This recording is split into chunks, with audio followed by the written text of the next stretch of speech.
There's various transcripts where repeatedly she keeps talking about this guy, Charlie Mack, who has a felony record, by the way, which right then and there, is a violation of probation, right? Now, if Meek had been associated with a felon on his own, she would have violated him and put him in jail. No, let me be clear. I don't know the extent of that relationship, but we have evidence that there's a relationship between her and Charlie Mack, and there's a third party involved, and those details I can't share right now because they're going to be subject to one of our motions.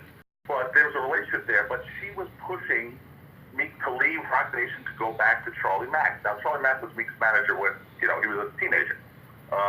He's a different level now. Rock Nation, obviously, is one of the most, respected management company for entertainers in this genre.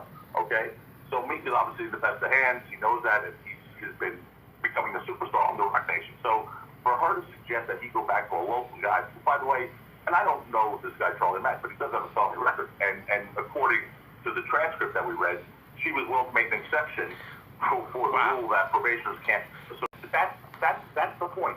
She shouldn't be making a request. Oh, listen, sing a song, redo a song, voice member, do a shout out to me, talk about how I took positive influence in your life, mention me by name. She shouldn't be making that request of the guy that she's judging his liberty, and then making a request that she should change management. Somebody's being. That's none of her business. So, and when she starts crossing that line, you then have troubles like you have now, where all of a sudden she gives him 2 to 4 years when nobody in the court, including the prosecutor or probation officer, are saying any jail is appropriate. Then you have to start wondering what's in her mind. Does she feel upset that she didn't, acquiesce to her request that she shouldn't have been making?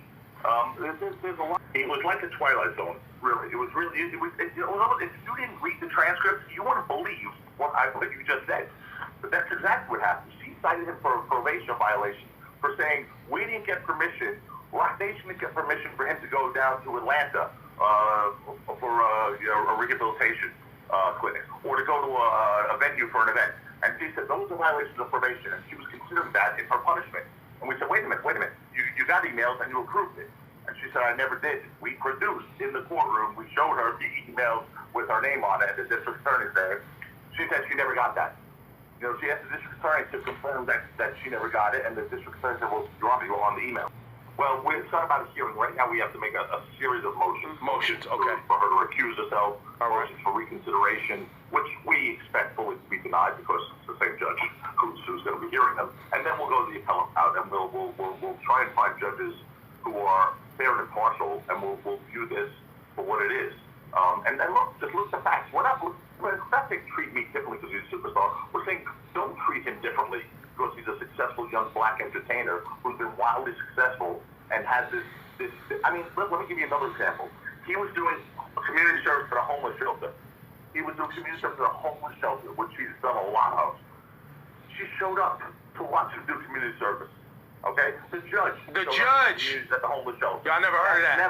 Never heard of that. Go ask any judge in America that will speak to you. There's never been one judge who's gone to a community service